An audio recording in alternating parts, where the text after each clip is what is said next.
Así que esta mañana quiero continuar con el mismo pasaje. Ese es lo hermoso de poder escudriñar la palabra de Dios y poder predicar del mismo pasaje 10, 15, 20 o 50 veces con una revelación cada vez diferente. Abra su Biblia pues en el libro de Hechos capítulo 9 versículo 6. Si usted no estuvo o no ha oído las 3 o 2 prédicas anteriores, debería de escucharlas para que pueda entender un poco más de lo que voy a predicar esta mañana. Hechos capítulo 9 versículo 6, en ese pasaje nos habla de la conversión de Saulo, que después era el apóstol Pablo. Y el tema es el mismo de hace 8 días. No es lo que quieres ni lo que puedes ni lo que sabes hacer, sino lo que debes hacer. Parte número 2. No es lo que quieres, dile que está a tu lado, no es lo que quieres, ni lo que puedes, ni lo que sabes hacer, sino lo que debes hacer. Y póngase de pie una vez más, por favor, si usted es tan amable, y leemos Hechos capítulo 9 versículo 6. Le doy lectura yo, le cuento 3 y usted le da lectura, ¿le parece? ¿Está aquí esta mañana? Quiero predicarle a una iglesia viva, amén. Así que si yo vengo con pasión, quiero ver una iglesia apasionada. ¿Cuántos apasionados hay aquí esta mañana? Amén. Que podamos salir de este lugar. No importa que no haya, porque no podemos prender el aire acondicionado. No importa que salgamos sudados y oliendo a lo que tengamos que salir oliendo, pero que salgamos llenos de la presencia de Dios, amén. Es como cuando los niños van al fútbol y la mamá le pone su ¿cómo se llama? Su uniforme, gracias, su chorcito, su playera. La planchó, la dejó bien bonita. Y el niño está con su uniforme y está esperando, está expectante de que lo metan a la cancha. No sabe jugar fútbol, pero él quiere estar en la cancha, quiere barrerse ahí en el campo, quiere salir sucio, quiere salir manchado y que digan, qué buen partido. No tocó la pelota, no metió ningún gol, pero participó en la cancha, amén. Algo pasa con la iglesia, que esta mañana vengamos limpiecitos, cambiaditos, está bien, pero participa en la cancha. Dile que está a tu lado, participa en la cancha. Quiero ver una iglesia que participe en la cancha, amén. Ok, y si no participa en la cancha, nos vamos a salir a la calle a predicar. Usted sabe que a mí no me da pena hacer eso. Dice la Biblia, Hechos capítulo 9 versículo 6. Él temblando, ¿sí dice así? Él temblando y temeroso dijo, Señor, ¿qué quieres que yo haga? Y el Señor le dijo, levántate y entra en la ciudad y se te dirá lo que debes hacer. Y se te dirá lo que debes, no lo que quieres, no lo que puedes ni lo que sabes, sino lo que debes hacer. 1, 2, 3.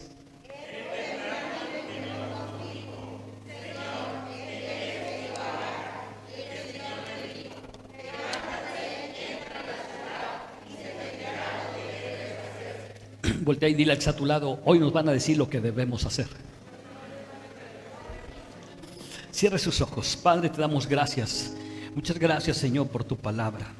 Gracias por dejarnos ser un instrumento solamente útil en tus manos. Abrimos nuestros oídos para oír tu palabra. Abrimos, Padre, nuestro corazón para recibir tu palabra. Y abrimos nuestro espíritu para discernir tu palabra. Que tu palabra produzca en nosotros, Señor, lo que tú quieres, anhelas que produzca, Padre, en nuestras vidas. Y tan solo, mi Dios, yo quiero ser un instrumento útil para comunicar el mensaje, Señor, de tu palabra en una forma clara, en una forma precisa, en una forma, Señor, que tus hijos podamos, Señor, entender. En el nombre de Jesús, amén y amén. Ocupe su lugar, por favor. Hay una gran diferencia, iglesia. Hay una gran diferencia entre lo que puedes, quieres o sabes hacer contra lo que debes hacer. Y hace 8 días pusimos el ejemplo del semáforo, que cuántos se lo quieren pasar y se lo han pasado, cuántos se lo pueden pasar con precaución y se lo han pasado, cuántos se lo saben pasar y se lo han pasado con precaución. Pero no es lo que quieres, ni lo que puedes, ni lo que sabes, sino lo que debes hacer. Y Jesús no le dijo a Saulo en esta expresión, no le dijo, ándale, Saulo, levántate y vete a la ciudad y se te dirá lo que quieres, lo que puedes o lo que sabes hacer. Porque lo que Saulo sabía hacer y lo hacía bien era perseguir a la iglesia. Y Jesús le dijo: levántate y se te dirá lo que debes hacer. Y lo que sabes puedes hacer está determinado por tu capacidad o por tu sabiduría. Lo que quieres, sabes y puedes hacer está determinado por los recursos que tienes. Pero lo que debes hacer está determinado por tu fe. Se requiere de fe para poder creerle a Dios lo que está escrito en su palabra que yo debo hacer para poderlo hacer. Amén. ¿Entendió?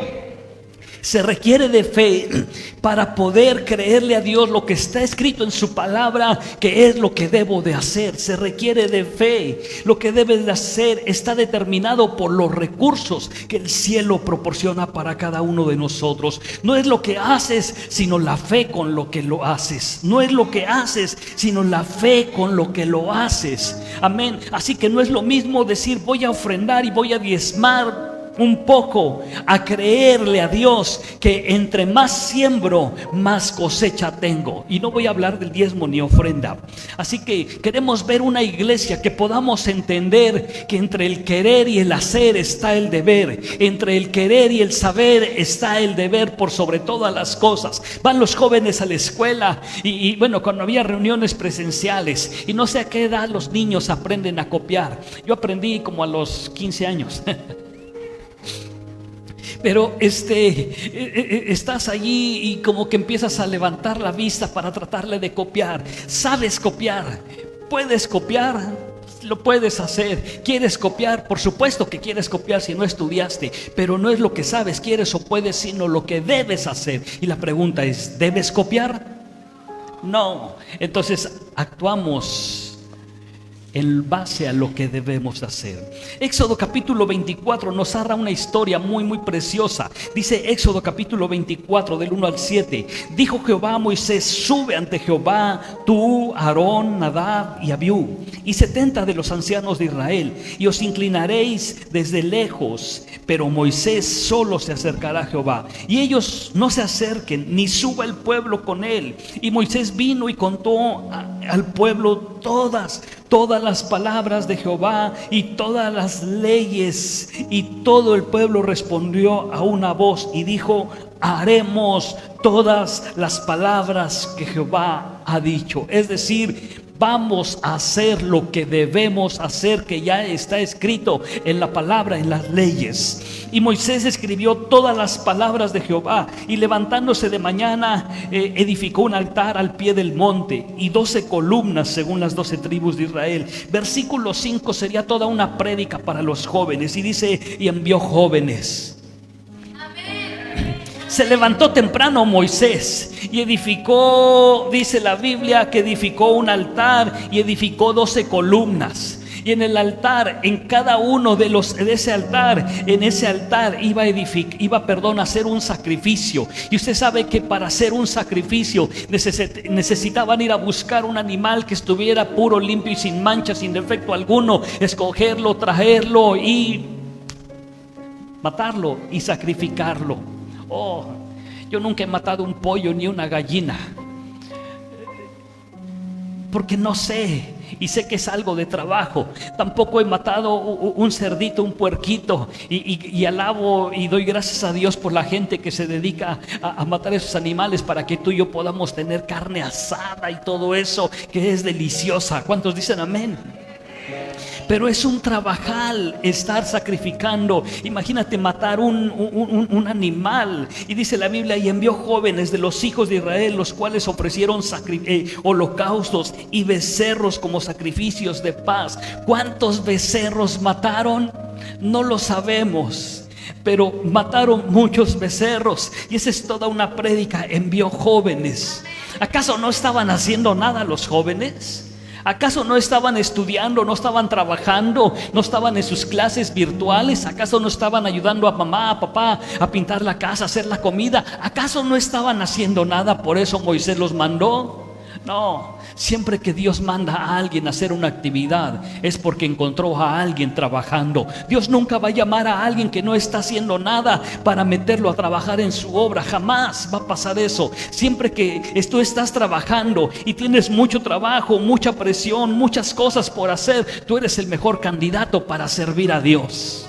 Dije, tú eres el mejor candidato para servir a Dios. Si crees que yo como pastor te voy a llamar cuando no tengas nada que hacer, o que suene el teléfono y me digas, pastor, toda la semana no tengo nada que hacer, por si me quiere ocupar, mi respuesta va a decir, no necesito ocuparte. Quiero gente que esté trabajada, cansada, porque yo la haré trabajar. La Biblia dice, venid a mí todos los que están cansados y cargados, que yo os haré descansar. Yo te digo, venid a mí todos los que estén cansados, cargados, trabajados, que yo te haré trabajar todavía más. Esa es toda una prédica. Y dice versículo 6: y Moisés tomó la mitad de la sangre y la puso en tazones, y esparció la otra mitad de la sangre sobre el altar, y tomó el libro del pacto y lo leyó a oídos de todo el pueblo, el cual dijo, haremos todas las cosas que Jehová ha dicho y obedeceremos.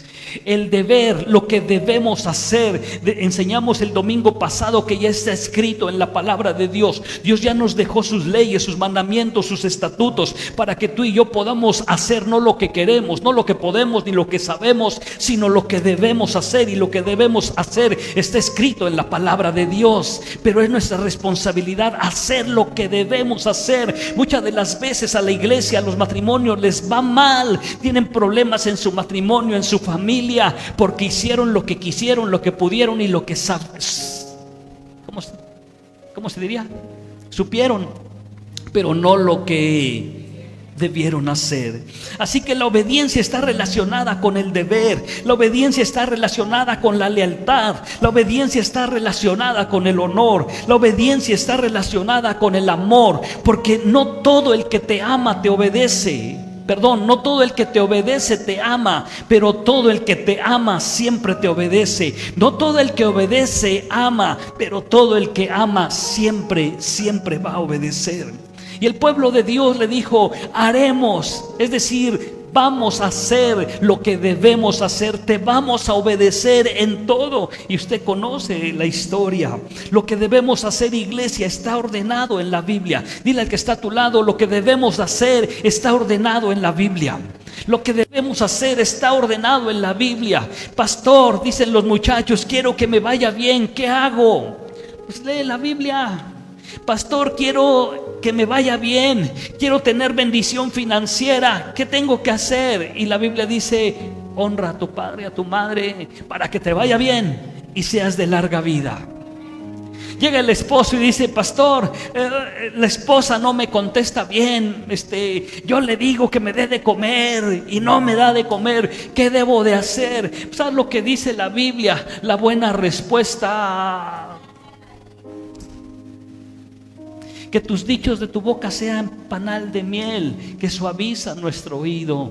Ahí está el consejo. Pero muchas veces no hacemos lo que debemos hacer, sino lo que queremos hacer, lo que podemos hacer y lo que sabemos hacer, que hemos aprendido del tío, del vecino, del compadre o de nuestros padres, y hemos malamente aprendido. Pero hoy vamos a concluir esta enseñanza solamente con 3 áreas en nuestras vidas de lo que debemos hacer. Pero antes de llegar a esa conclusión, quiero hablarte de algunos personajes de la Biblia que pudieron hacer lo que debían hacer y sin embargo hicieron lo que quisieron hacer, lo que pudieron hacer y lo que sabían hacer. ¿Cuántos se acuerdan de Sansón? Hoy hay una canción muy suave de Sansón, ¿verdad? Hay una canción como dice, Sansón era... Eso, ¿no? Pásenlo para acá, vamos a cantar, ¿no? Y está padre la historia de Sansón. Dice, lo voy a leer en la Nueva Traducción Viviente. Dice Jueces capítulo 3 versículo 2: en esos días vivía en la ciudad de Sora un hombre llamado Manoa, de la tribu de Dan. Su esposa no podía quedar embarazada y no tenía hijos. Entonces el ángel del Señor se le apareció a la esposa de Manoa y le dijo: aunque no has podido tener hijos, pronto quedarás embarazada y darás a luz un hijo varón. Así que ten cuidado. Versículo 4: no debes beber vino ni ninguna otra bebida alcohólica, y no debes comer ninguno de los alimentos prohibidos. Quedarás embarazada, darás a luz un hijo a quien jamás se le debe de cortar el cabello. pues él será consagrado a Dios como nazareo desde el nacimiento. Él comenzará a rescatar a Israel de las manos de los filisteos. Propósito: él comenzará a rescatar a Israel de las manos de los filisteos. Está hablando de propósito. Y Sansón, no debes de cortarte el cabello. Sansón, no te di una cabellera larga para que batalles en peinarla, para que la luzcas delante de las chavas. No te di una cabellera así, sino te di una cabellera para que cada vez que la recuerdes entiendas que tienes un propósito, que yo te di un propósito, y tu propósito es: debes de rescatar a mi pueblo. ¿Cuál era el propósito? Debes de rescatar a mi pueblo. Y usted conoce la historia. Usted conoce la historia de Sansón. Sansón no debería de cortarse el cabello. Diga conmigo: no debería. Entre el querer y el hacer está el deber. Sansón podía, sabía, pero había cosas que él no debía de hacer, y había cosas que sí podía hacer, pero había cosas que no debía de hacer. Porque no se trata de lo que tú quieres, sino de lo que debes hacer. Dile al que está a tu lado: no se trata de lo que tú quieres, sino lo que debes hacer. Y lo que debes hacer siempre será mejor que lo que quieres hacer. Apúntenlo, porque esa fue gratis. Como dice Pastor Ofides, es frase para Facebook. Así que Sansón, miren lo que hizo Sansón. Revisemos un poquito de su historia solamente. En Timat, dice la Biblia que en Timat Sansón tomó a una mujer de los filisteos, y al final mataron a la mujer, a su suegro, y usted sabe todo lo que pasó. Sansón, no deberías de tomar una mujer de los filisteos. En Gaza, Sansón se encontró con una mujer ramera, a quien toma por mujer. Sansón, no deberías de haber hecho esto. Pero yo la quiero, papá, yo la quiero. Hijo, no te conviene esa muchacha. Hijo, no te conviene ese muchacho. Pero yo lo quiero. No es lo que quieres, sino es lo que debes. Porque lo que debes tiene más valor, porque está en la palabra de Dios. ¿Lo entiende esta mañana? Por último, en Soreg se enamora de Dalila, y usted conoce la historia. No deberían de cortarle el cabello, y sin embargo le cortaron el cabello. Y todo por hacer lo que no debía y olvidarse de lo que debía. Todo por hacer lo que no debía y olvidarse de lo que debía. Sansón, veniste con un propósito, te olvidaste de tu propósito, te olvidaste de hacer lo que debías y te enfocaste en hacer lo que querías, lo que sabías y lo que podías, y olvidaste un propósito. Cuando tú y yo nos olvidamos de hacer lo que debemos, no solamente estamos faltándole a la palabra de Dios en desobedecer a los principios que debemos hacer, sino nos estamos olvidando que tenemos un propósito en Dios. Muchos de los jóvenes, matrimonios, varones, esposas, mujeres, hoy en día su vida está quebrada, y el propósito que Dios tenía para sus vidas, por el cual los había mandado, les había dado dones, talentos, recursos, habilidades, ellos empezaron a hacer lo que querían, lo que podían y lo que sabían, y se olvidaron hacer lo que debían de hacer. Y hoy quizás Dios los había llamado para ser el siguiente evangelista, el siguiente Billy Graham, y hoy están lejos de la voluntad de Dios por enfocarse en lo que quieren, pueden y saben, y no en lo que deben hacerlo. Procuremos, iglesia, que nuestros hijos, nuestros niños hagan lo que deben de hacer. Así que dile a tu hijo: voy a provocar que hagas lo que debes hacer. Para eso Dios nos dio hijos. Para eso Dios nos dio la bendición y la responsabilidad de hacer hijos, para que esa generación camine en los principios absolutos de Dios. Cuando tú y yo les enseñamos con nuestro ejemplo, con la palabra, a hacer lo que deben hacer. Amén. Porque entre el querer y el hacer está el obedecer, pero está el obedecer con todo nuestro corazón. Quiero hablarte ahora de Jehú. ¿Cuántos se acuerdan de Jehú?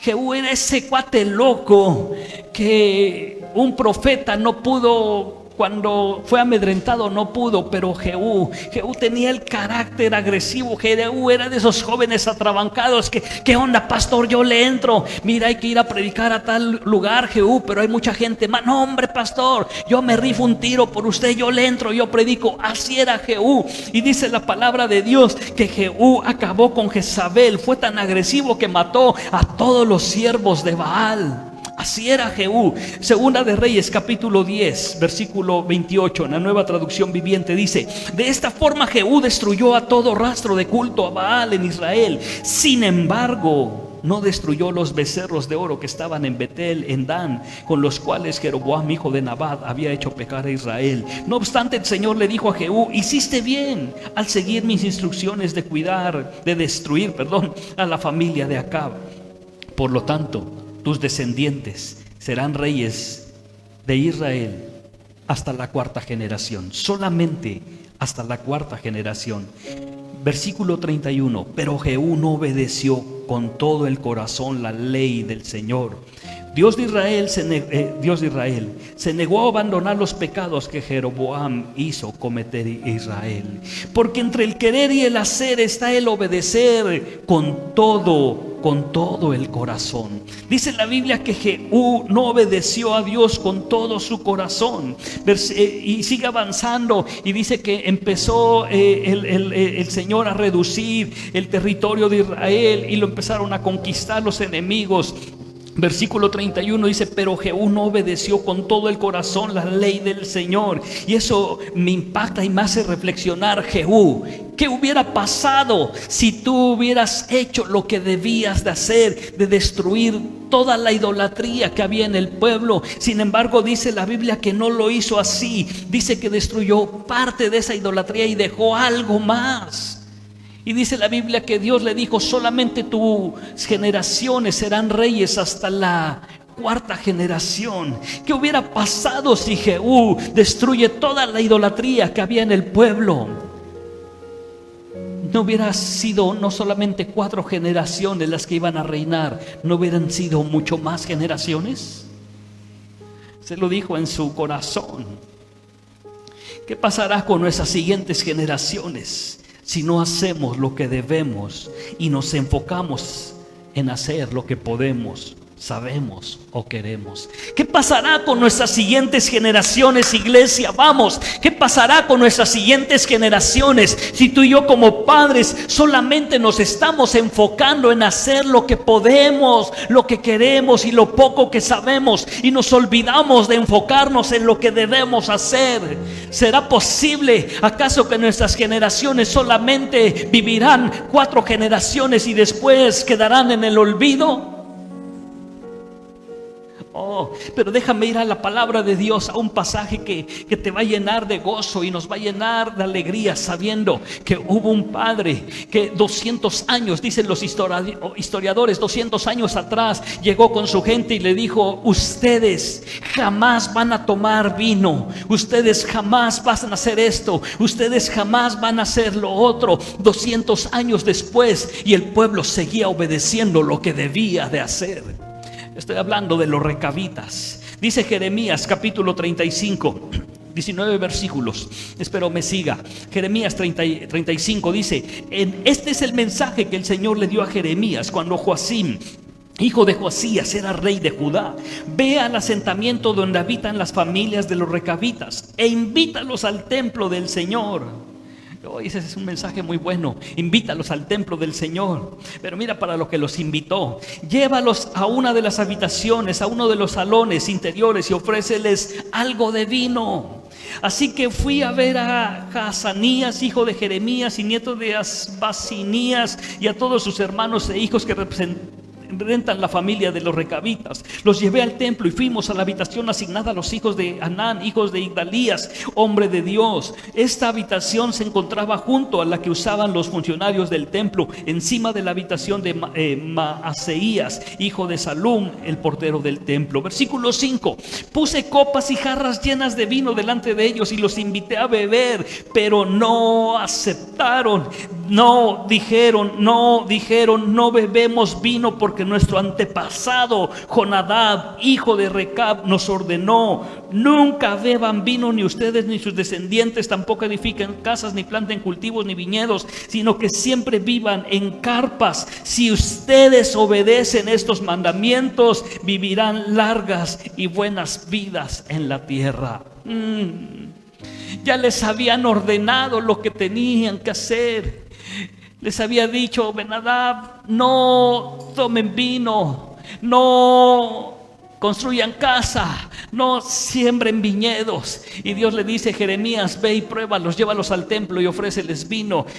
Ya había muerto su padre, su antepasado ya había muerto, tenía más de 200 años, dicen los historiadores. 200 años después, y esa generación seguía obedeciendo lo que debía de hacer.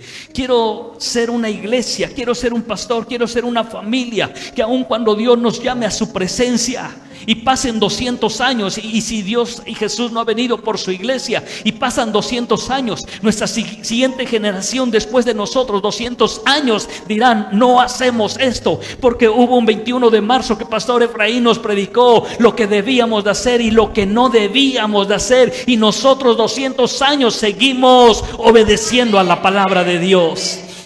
Qué maravilloso sería que Dios viera en este lugar que tú y yo como padres tenemos esa capacidad de enseñarle, no solo con la palabra, sino también con nuestro ejemplo a nuestros hijos, lo que deben de hacer y no lo que quieren, pueden o saben hacer, porque lo que deben de hacer está fundamentado en los principios absolutos de la palabra de Dios, y en ellas encontramos palabras de vida eterna, y ellas son las que dan testimonio y son útiles para enseñar, redarguir, corregir, a fin de que todo hombre sea enteramente preparado para toda buena obra. Quiero mirar al cielo y decirle: encuentra en Cornerstone, Monterrey, una familia, un esposo, una esposa, unos hijos que sabemos hacer lo que debemos hacer. Dije: quiero encontrar en Cornerstone, Monterrey. Quiero mirar al cielo y decirle: encuentra en Cornerstone, Monterrey, un esposo, una esposa, unos hijos que hacemos lo que debemos hacer y no lo que queremos hacer. Amén. Qué hermosa palabra. Dice: si ustedes obedecen estos mandamientos, vivirán largas y buenas vidas en la tierra. ¿Cuántos de los que somos padres nos gustaría que nuestros hijos tuvieran una buena vida y larguras de días? Por supuesto. Pues enséñales lo que deben de hacer. Así que le hemos obedecido en todas estas cosas. Nunca hemos bebido vino hasta el día de hoy, ni tampoco nuestras esposas, ni nuestros hijos, ni nuestras hijas. No hemos construido casas, ni hemos sido dueños de viñedos o granjas, ni sembramos campos. Hemos vivido en carpas. Hemos obedecido por completo los mandamientos de Jonadab, nuestro antepasado. Hemos obedecido por completo los mandamientos. Es decir, estamos haciendo lo que debemos, porque lo que debemos fue lo que nuestro padre Jonadab nos ha dicho que hagamos. Versículo 12 dice: entonces el Señor les dijo a Jeremías el siguiente mensaje: esto dice el Señor de los ejércitos celestiales, Dios de Israel: ve y dile al pueblo de Judá y de Jerusalén: vengan y aprendan una lección de cómo obedecerme. Oh iglesia, quiero ver una generación en este lugar de familias que podamos decirle al mundo, que podamos decirle a nuestros familiares, vecinos y amigos: vengan a mi casa y aprendan una lección de cómo obedecemos nosotros a Dios. Pero a veces no lo hacemos porque no hacemos lo que debemos. Los recabitas no beben vino hasta el día de hoy porque su antepasado Jonadab le dijo que no. Pero yo les hablé a ustedes una y otra vez, y se negaron a obedecerme. Vez tras vez les envié profetas que decían: apártense de su conducta perversa y comiencen a hacer lo que es correcto. Dejen de rendir culto a otros dioses para que vivan en paz aquí en la tierra que les di a ustedes y a sus antepasados. Pero ustedes no querían escucharme ni obedecerme. Los descendientes de Jonadab, hijo de Recab, han obedecido a su antepasado en todo, pero ustedes rehusaron a escucharme.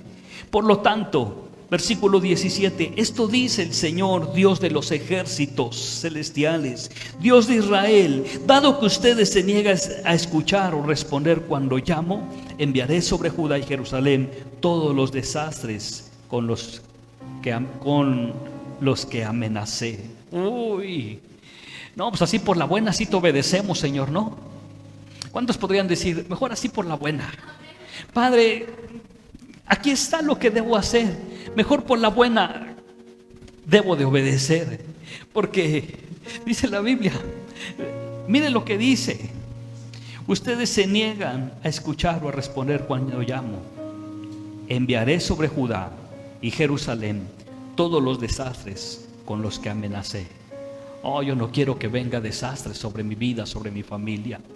Versículo 18, entonces Jeremías se dirigió a los recabitas y les dijo: esto dice el Señor de los ejércitos celestiales, Dios de Israel: ustedes han desobedecido a su antepasado ustedes han obedecido a su antepasado Jonadab en todos los aspectos. Ustedes han obedecido a su antepasado Jonadab en todos los aspectos y han seguido todas sus instrucciones. Por lo tanto, esto dice el Señor de los ejércitos celestiales, Dios de Israel: Jonadab, hijo de Recab. Por tanto, si tú obedeces, Cornerstone Monterrey, esto dice el Señor: siempre tendrá descendientes que me sirvan. Siempre tendrás descendientes que me sirvan. Cornerstone Monterrey, si hacemos lo que debemos hacer, Dios dice: siempre tendrás un hijo que me sirva. Siempre tendrás una generación, un nieto, un bisnieto, un tataranieto y lo que siga después de los nietos que me sirvan. Siempre habrá una generación detrás de nosotros que nos recuerde que un 21 de marzo decidimos hacer lo que debemos hacer para que ellos vivan largura de días, para que ellos sean bendecidos y para que siempre haya una generación después de nosotros que le pueda servir a Dios con todo su corazón. Oh, no solamente 4 generaciones, sino por generación en generación, de generación en generación, conocerán tus poderosas obras. Ah, iglesia, siempre tendremos descendientes que sirvan si ustedes obedecen estos mandamientos, y vivirán largos días y buena vida en la tierra. Jehú o Jonadab. Jehú, 4 generaciones, obedeció a medias. Jonadab, siempre tendrás una generación que me sirva. Tú decides vivir como Jehú y hacer lo que quieres, puedes y sabes hacer, y no lo que debes hacer. O decides obedecer en todo lo que debes obedecer, y entonces tus siguientes generaciones servirán al Dios poderoso. Pastor, ¿qué debo de hacer? ¿Cuántos se han preguntado eso después de escuchar las 2 prédicas anteriores? ¿Qué es lo que debo de hacer? Siempre que la pastora y yo entramos a una consejería con algún matrimonio, casi siempre les dejo 3 actividades o 3 tareas o 3 consejos. No les hago una lista de 50 tareas, 50 consejos, solamente 3, y le digo: haz esos 3. Si haces estos 3, seguro vas a avanzar al siguiente nivel. ¿Qué debemos de hacer? 3 áreas en las que debo cambiar. Diga conmigo: 3 áreas en las que debo de cambiar. Abra su corazón, porque necesita abrir su corazón esta mañana. Debo de cambiar mi manera de pensar. Diga conmigo: debo de cambiar mi manera de pensar. Dice 1 de Corintios 2:16: porque ¿quién conoció la mente del Señor? ¿Quién le instruirá? Mas nosotros tenemos la mente de Cristo. Y si tenemos la mente de Cristo, entonces pensamos como Cristo. Cambia tu manera de pensar. 3 cosas que debo de cambiar. Sí, número 1, cambia tu manera de pensar y pensemos cada día más como pensaría Jesús si estuviera aquí caminando en medio de nosotros. Cambia, dile que está a tu lado: cambia tu manera de pensar. Porque a veces sales de una prédica y te vas pensando, el pastor lo dijo por mí. Y llegas a tu casa y ya estás comiendo y dices, el pastor lo dijo por mí. ¿Es por quién más, hermano? Si no es por ti, pues por alguien va a ser, ¿no? Pues por supuesto. ¿Lo dije por mi hermano? Pues sí. Si lo sabe Dios, claro, por supuesto. Muchas veces yo he estado sentado escuchando una prédica de Pastor Ofir, Pastor Rubén, Pastor Manzano. Y de repente dice algo y yo digo, esto lo dijo por mí. Y al mismo tiempo digo, pues ¿por quién más? Tú sabes que te hacía falta que te corrigiera en esta área. Tienes dos opciones: o te enojas con tu pastor y le reclamas, o cambias. Y prefiero cambiar. Número 2, ¿qué otra cosa debo de cambiar, pastor? Debo cambiar mi manera de ver. Diga conmigo, debo de cambiar mi manera de ver. Debo de cambiar mi manera de ver, no solamente en el área de iglesia, en el área como familia, en el área de trabajo, porque muchas veces conocemos personas, compañeros de trabajo, hermanos en Cristo, que ¿viste que no me vio bien? Iglesia, no somos niños, cambia tu manera de ver. A lo mejor el hermano ve así y tú piensas, me vio con los ojos mal. No, así nació con los ojos así, y por eso te está viendo de una forma incorrecta, o piensas que te está viendo de una forma incorrecta. Cambia tu manera de ver las cosas. No la veas con los ojos de la carne. Será por eso que cuando el apóstol Pablo cayó camino a Damasco y salió la luz, el resplandor, y lo dejó ciego por 3 días. ¿Será posible que Dios lo dejó ciego por 3 días para decirle, Pablo, no quiero que veas, que vuelvas a ver con los ojos carnales que tienes, sino abras tus ojos con los ojos de la fe? Porque no es por vista, dice Pablo en 2 de Corintios, porque por fe andamos, no por vista. Ahora entiendo, quizás sí lo dejó 3 días ciego para que Pablo entendiera sus limitaciones y entendiera que no caminamos por vista, sino por fe. Así que cambiemos nuestra manera de ver y veamos con los ojos de la fe. Dije, veamos con los ojos de la fe. No veas lo que tienes en tus manos, si es mucho, si es poco. Pastor, no tengo en mi casa, me hace falta, necesito. No veas con tus ojos carnales lo que tienes, sino ve con los ojos de la fe la provisión que viene de Dios Padre para tu vida. Y cuando veamos con los ojos de la fe, entonces podremos entender el pasaje que dice, al que cree, todo le es posible. Al que cree, todo le es posible.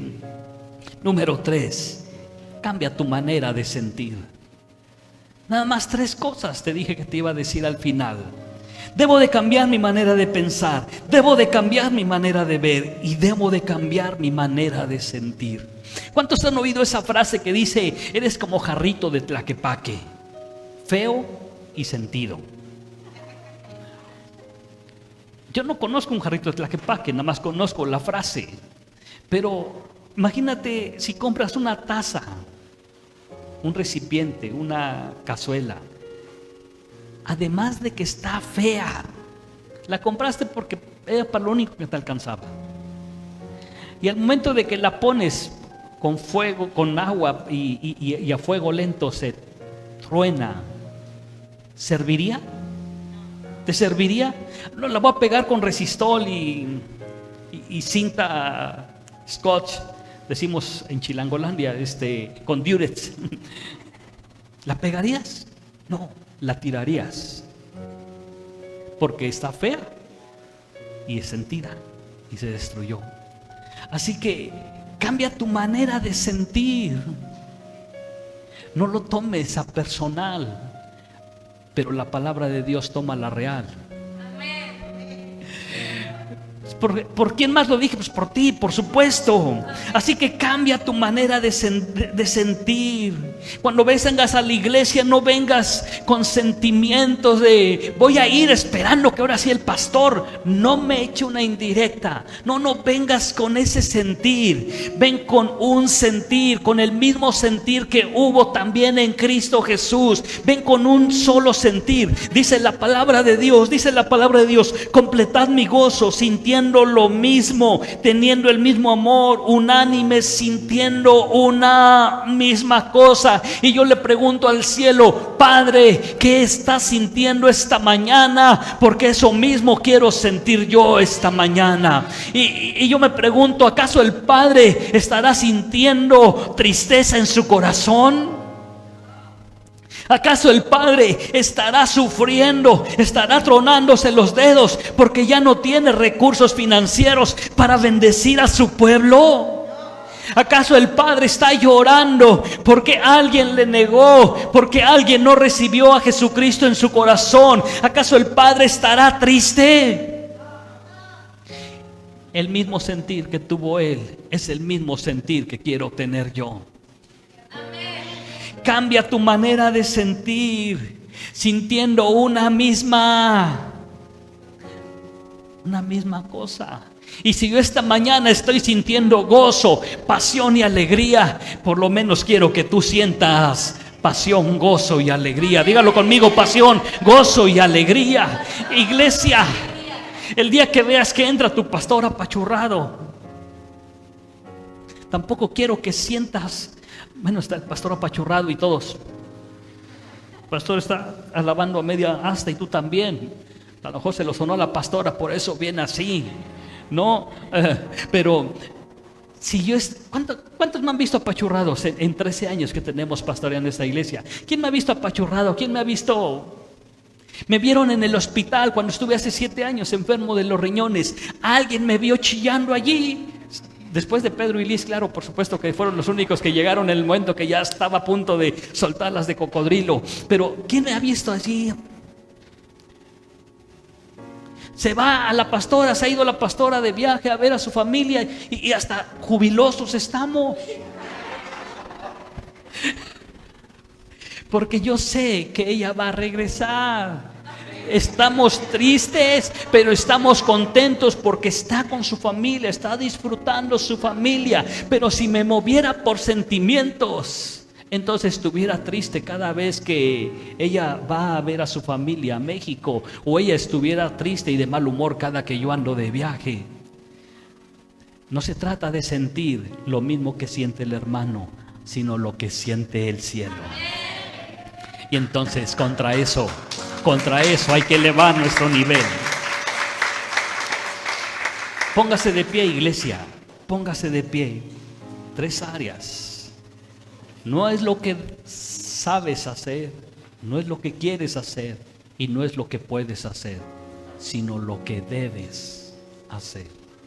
Siempre que estés frente a un punto de tomar una decisión, siempre que estés a punto de tomar una decisión, pregúntate: ¿es lo que debo de hacer? ¿Es lo que debo de elegir? ¿Es lo que debería de hacer? No te preguntes: ¿es lo que debería de hacer el pastor? No, ¿es lo que debo de hacer? ¿Es lo que dice la palabra de Dios que debo de hacer? Esta va gratis para los jóvenes que van a llegar a una etapa de noviazgo. Cuando llegue el príncipe azul, aunque venga con chamarra de cuero y una bicicleta, y tú lo veas: ¡ay, está re guapo! Pregúntate si es lo que debes hacer. Y la Biblia dice: no os unáis en yugos desiguales. Hay mucho para cortar. Cada que vayas a tomar una decisión, pregúntate: ¿es lo que debo de hacer? Y si no encuentras una respuesta, es porque te falta leer. Porque todo lo que debemos hacer está perfectamente ordenado aquí en la palabra. Iglesia, Debemos de cambiar nuestra manera de pensar, debemos de cambiar nuestra manera de ver y debemos de cambiar nuestra manera de sentir. Primera de Juan 5 dice, versículo 1: todo el que cree que Jesús es el Cristo ha llegado a ser hijo de Dios, y todo el que ama al Padre ama también a los hijos nacidos de Él. Sabemos que amamos a los hijos de Dios si amamos a Dios y obedecemos sus mandamientos. Amar a Dios significa obedecer sus mandamientos, y sus mandamientos no son una carga difícil de llevar. Y sus mandamientos no son una carga difícil de llevar. Que lo que debamos hacer, lo hagamos con amor. Que lo que debamos hacer, lo hagamos en obediencia a Dios y porque amamos a Dios. Porque sus mandamientos no son una carga difícil de llevar. Ay, pastor, me cuesta mucho trabajo decidir. Es que está guapo el chamaco. No que otro piojo tiene, pero está guapo. No es lo que quieres. No es por vista. No es lo que sabes. No es lo que puedes, sino es lo que debes. Ay, pastor, es que quiero aventarme un tiro con mi esposa porque ya no la aguanto. Es lo que debes hacer. Es lo que debes hacer. No dice la Biblia, maridos, amad a vuestras. No dice a mí, maridos, date una recia, un tiro santo con tu esposa. Y podría ponerle en esta tarde muchísimos ejemplos, pero usted necesita descubrirlos cuando escudriñe la palabra de Dios y entender que aquí está lo que debemos hacer. Pastor, quiero ir el domingo a nadar. ¿Es lo que debes? Puedes ir de lunes a sábado. No, porque me descuentan un día. Claro, como Dios no te descuenta nada. Sacrifica un día y haz lo que debes. No es lo que quieres, ni lo que sabes, ni lo que puedes, sino lo que, dígalo conmigo, es lo que debo hacer. Cierre sus ojos al cielo. Cierre sus ojos, levante sus manos al cielo. Cierre sus ojos, levante sus manos al cielo. Y entre tú y Él comienza a orar. Entre tú y Él comienza a orar. Comienza a decirle, Padre, en mis años que tengo, muchas veces he hecho lo que quiero, muchas veces he hecho lo que he podido, muchas veces he hecho lo que he querido y pocas veces he hecho lo que debo de hacer. Perdóname, perdóname, Padre. Lo que debo de hacer tú lo dejaste perfectamente ordenado, escrito en tu palabra, y tus mandamientos no son gravosos. Padre, que cada uno de nosotros encontremos un deleite en obedecer lo que debemos obedecer en tu palabra. Ayúdanos, mi Dios, a cambiar nuestra manera de pensar, nuestra manera de ver, nuestra manera de sentir. Queremos, Señor, vivir en obediencia.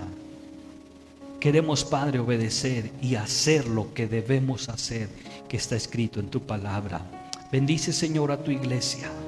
Que tu palabra, Señor, bendiga, Señor, la vida de tus hijos que están aquí presentes, los que están escuchando, Padre, esta transmisión. También tu palabra, Señor, bendiga sus vidas. Y aquellos hijos tuyos, aquellas personas, Padre, que en los días por venir escucharán este mensaje, Señor, que también, Señor, tú les bendigas. Y también, Padre, ellos se encuentren, Señor, en tu palabra, Señor, los principios absolutos del reino que debemos obedecer. Bendícenos, Padre, este día. Te damos muchas gracias por tu palabra, en el nombre de Jesús. Amén y amén.